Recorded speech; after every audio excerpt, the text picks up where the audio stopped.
থাকলো আমাকে পরীক্ষা করতে হবে। কোথায় কোথায় সেনাপতি গো?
আমার কোন তপস্যায় মহাদেব আমার এই হরধন করিল প্রদান।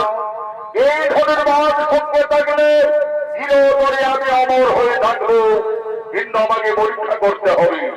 আমার সেনাপতিরা যারা গেছে গোকুলে, ওই নন্দ রাজার পিতা কৃষ্ণ বলরাম একে একে সকলকে বিরাট করেছে, কেউ তার জীবনে মথুরায় ফিরে আসতে পারেনি।